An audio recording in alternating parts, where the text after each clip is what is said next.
Tonight, President Trump weighing what he calls his biggest decision. Plus, an emotional message from the U.S. Surgeon General. Our D.C. Bureau Chief Ross Palumbo is the only South Florida reporter following it all now from Washington tonight. Ross.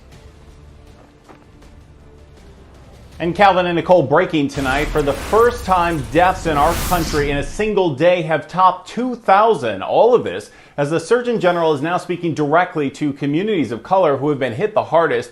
And like millions of worshipers this holiday weekend, the president himself is now looking to God for answers. I'm going to have to make a decision, and I only hope to God that it's the right decision.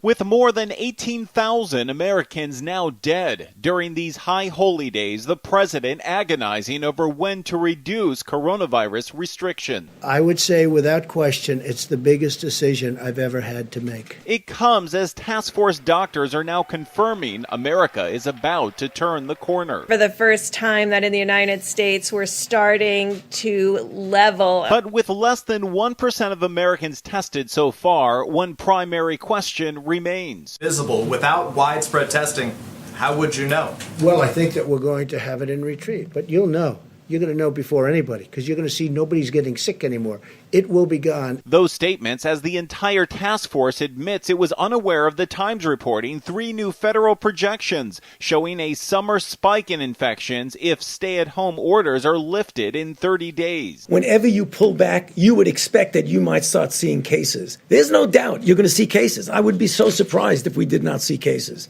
The question is how you respond to them. The task force also responding to communities of color. But let me be crystal clear. We do not think people of color are biologically or genetically predisposed to get COVID-19. There is nothing inherently wrong with you. Surgeon General Jerome also sending out an emotional message on underlying conditions and hope. As a matter of fact, I've been carrying around an inhaler in my pocket for 40 years out of fear of having a fatal asthma attack. And I hope that showing you this inhaler shows little kids with asthma all across the country that they can grow up to be Surgeon General one day. And take a look at this. The IRS tonight has also created this web portal so you can get a relief check if they don't have your tax return information. All you have to do is go to the homepage here, irs.gov, go up to the left-hand corner here and just click on New Filers, enter payment information. It's really just that simple. Also tonight we're hearing that those who are going to get refunds or relief checks soon will have that in their direct deposit, Calvin and Nicole, as soon as next week. Can't come soon enough. Our Ross Palumbo live for us in Washington. Ross, thanks a lot.